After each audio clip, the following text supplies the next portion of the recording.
So my mother had told me that if you notice something strange, don't.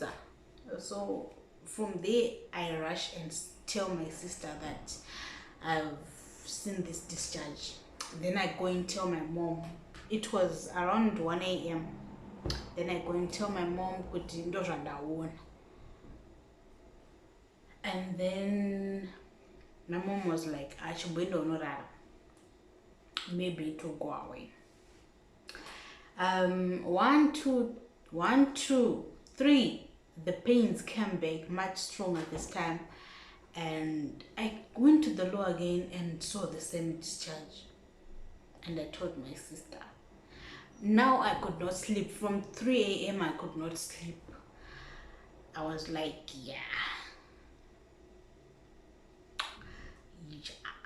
it is started.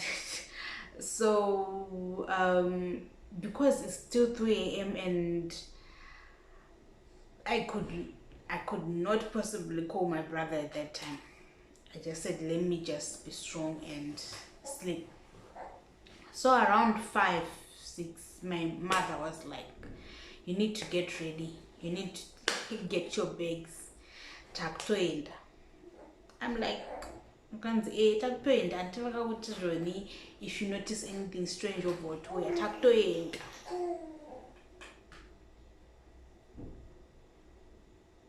but then me and hubby wanted the labor to happen when he was around. By this time he was supposed to be on the way to Zoom,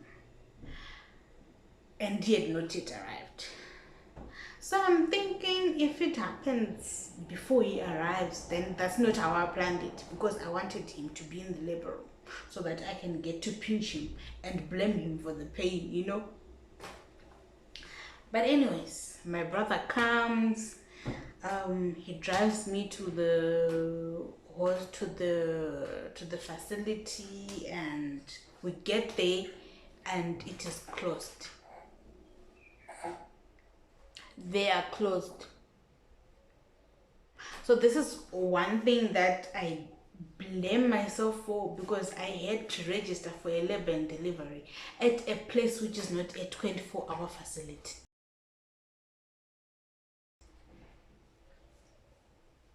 Because they had promised that as soon as you call us notifying us that one of our patients is in labor, we will come there and there. They did not come there and there. We go to the facility at 7 a.m. and one of the midwives got there at 10. Now, it's only good that I was not in labor as I thought, and I had not dilated much. Now imagine if I was already in labor and I had died. I had to stay 3 hours for them to come and open. That was a red flag number 1. And let me take you back a bit. When I was paying, just because I like the facility and I like the place, when I was paying, they even said, if there is a complication, we don't have a theater. Therefore, we'd have to transfer you to another facility in Harare, that is 39 kilometers. We'll have to transfer you to Harare at the, what do you call it? What's their other? Either suburban or Parenyatwa or Marborain maternity, if I'm not mistaken. The names, I keep mixing up the names, but anyways, they said that they would transfer me because they do not have a theater. And me and I just wanted that facility, and I said, no, I'm going to deliver naturally, you know, I'm going to deliver naturally, don't worry. And I continued to pay, and I went ahead and paid. So that day it should have not been a surprise to me that they took 3 hours. That midwife drove from Harare to come to Norton to attend to me. The horror starts from there, guys. So I get in, they give me my room. I pack my belongings in there, and my mother and my sister go back home. And the horror. Okay. For anyone who's ever given birth, you know that process where they stick their fingers inside to check how far you've dilated. That's the most painful thing ever, and it's so annoying. But anyways, there she goes.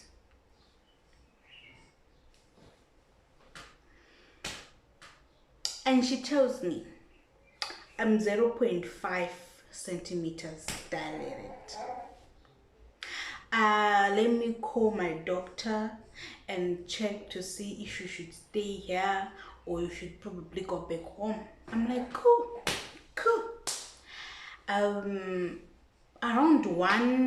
Around 2 p.m. That's when she comes back and says, the doctor says that you need to stay here so that we monitor you. Then it was Toramari United. I would have said I want to go back home. Then she starts saying that I'll come every 2 hours to check on you. By this time, the contractions, guys, they're getting so much painful. It's now intense. I'm screaming. Everything like that. So there was a time when I was much better. I typed for my husband and I told him, Shamwa, Chaya, I'm at the hospital now. I'm in labor. They are keeping me. They're saying I must not go ward, the labor ward. I'm trying to get the baby down. I'm trying to get my centimeters to move because I was on 0.5. Imagine, I should have just come back home. Like, I stay. She comes back after 2 hours.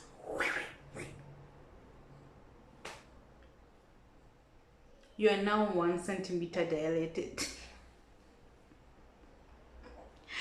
That should have been my cue, guys. That should have been my cue to take my bags and go back home and do this laboring in my mother's house. But no, I just decided to stay because you know what?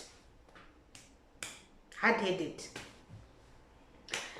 We continue. They bring me food. I eat. I'm having this painful AF contractions. I'm screaming. Then I sleep for a while, but then the contractions, they get more intense and you just have to wake up. And I'm calling my sister and I'm saying, Shabar Mawan. And she's saying, don't worry, that's how it feels becoming a mother and all. And I'm like, okay, let me be strong. So now nighttime comes and it's around 8ish, and now the midwives want to change their shifts because the one that I had during the day had to go, so that the one that was taking night would take over.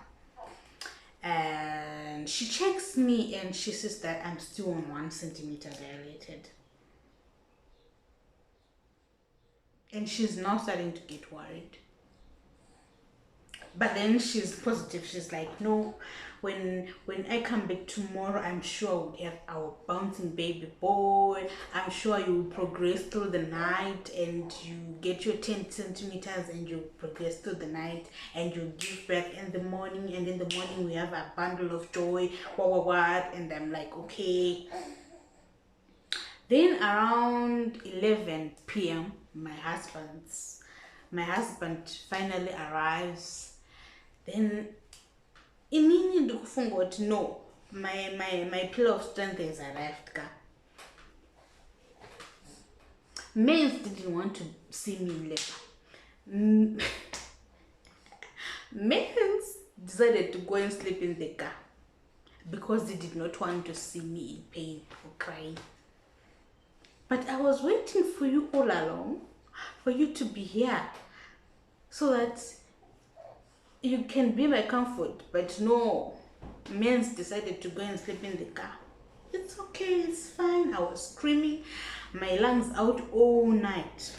And in the morning, she comes and checks me. The one who had me through the night, the midwife who had me through the night, comes and checks me. I'm now on 2 centimeters dilated.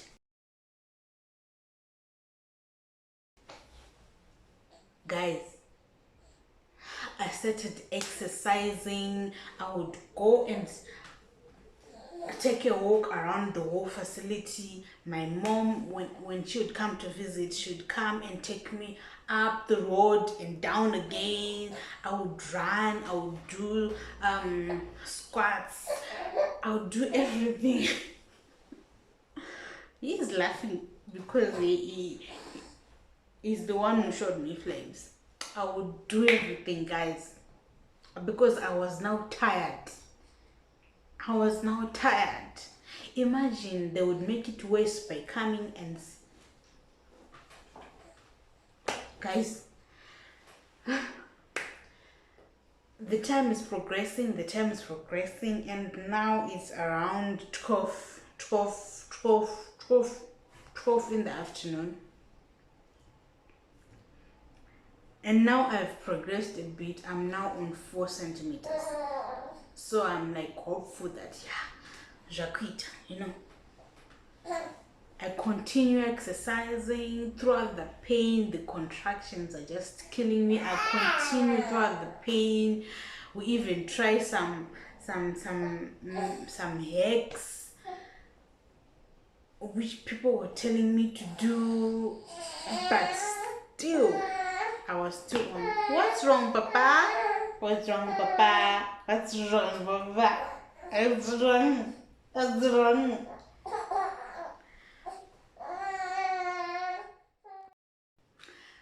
Saga, really to depend the video. It's now about a month, but it's okay. It's okay. So that midwife that I started with came back for me, and she's like, I thought you would have delivered by now. She's not worried that I might get tired or Bundle was going to get tired. So she's like, we need to consult the doctor so that we get to know the way forward from here, because it's been way too long. We are afraid that the baby might be tired by now, so we might need to transfer you. I told you. I told you. A facility is not Guyana. It's really 24 hours. It's not theater. What were you doing going to pay $400? Pay. Now they had to transfer me. So the decision was reached. I had to be transferred. I had to be transferred to Suburban, and I had to be induced so that I get dilated faster, and I had to give birth. So they don't have an ambulance.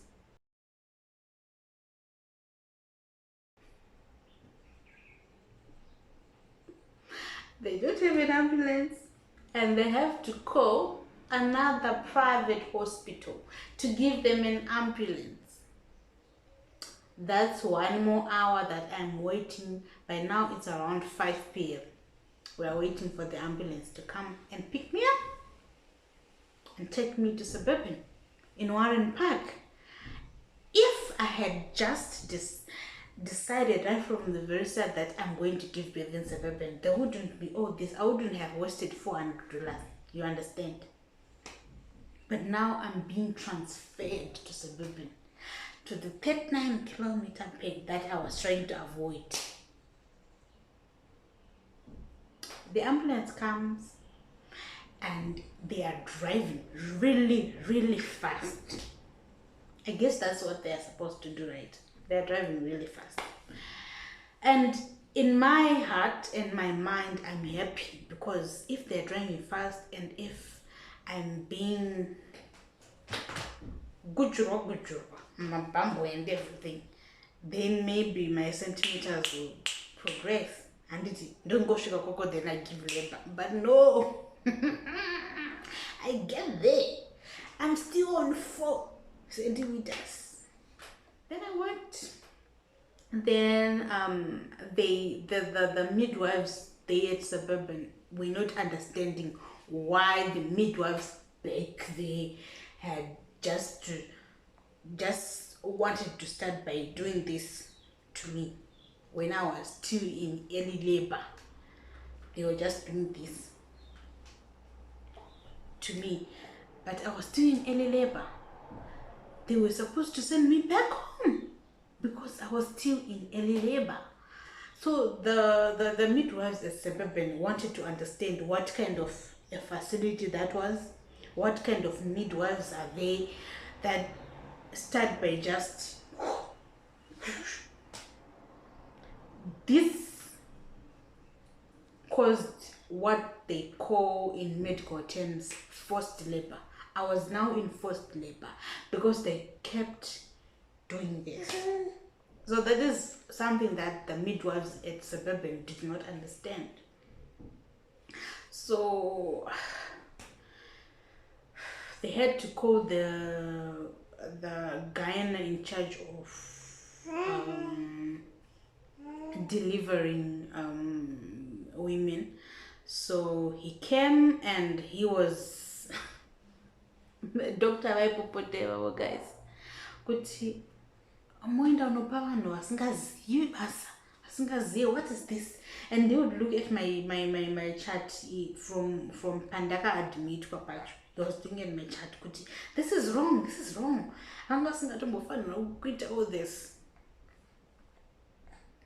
Because wakaendako from yesterday morning up to nasta kune the following day and you're still back 4 centimeters, it's way too long. Emergency C-section.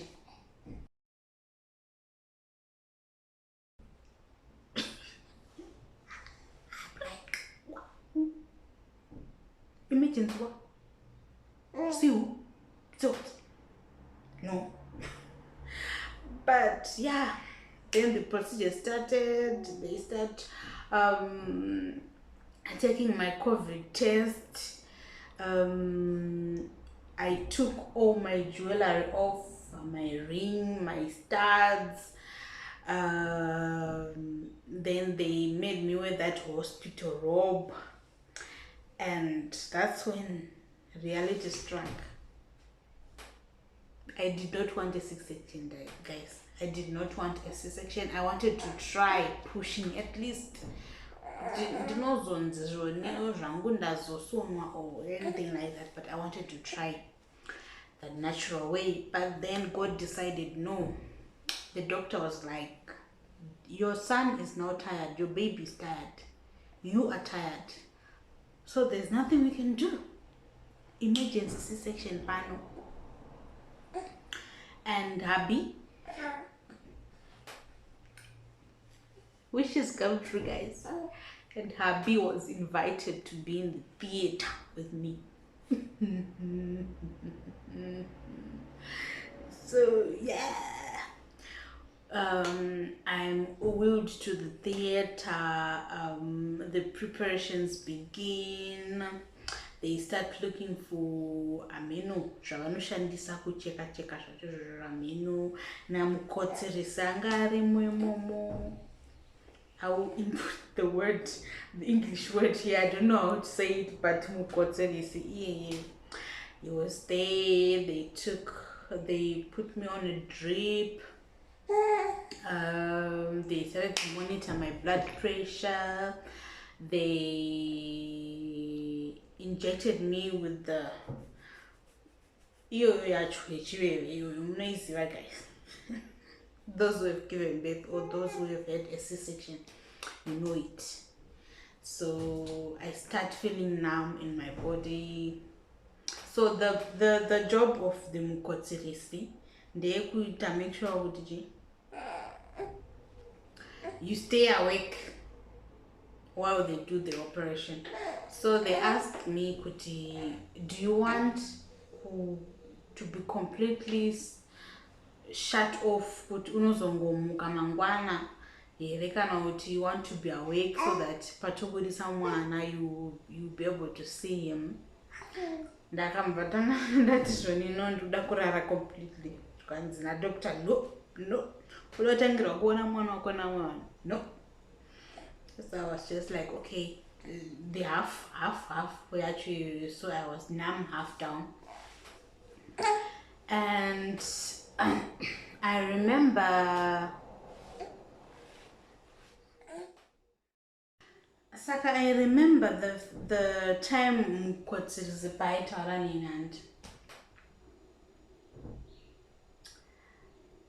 I talked in the there's this need to like pain. You just get that by on its own.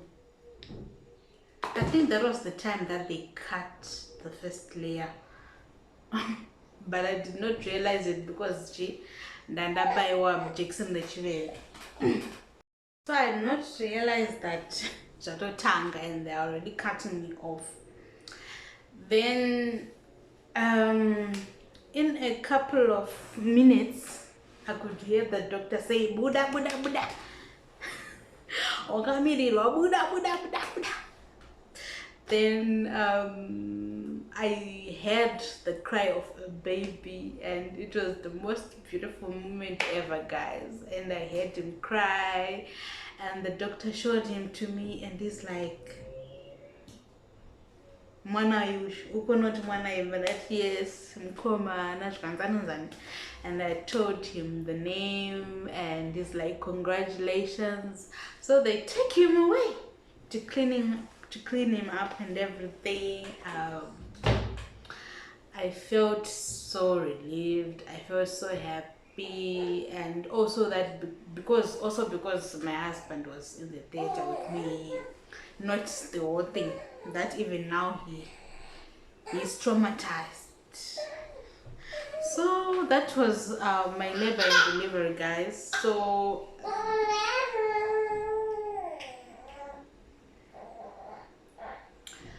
I went, so they wheeled me back to the ward and to my bed, and I did not see my son until the next morning because I dozed off, obviously because of the injection and stuff. So the following day, that is when I met my baby boy for the first time, and I was so thankful to God that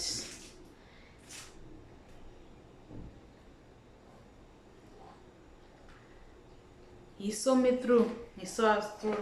And 4 months down the line is more than an answered prayer. So yeah, guys, that was my labor and delivery story time. It was supposed to be normal, but it ended up being an emergency C-section.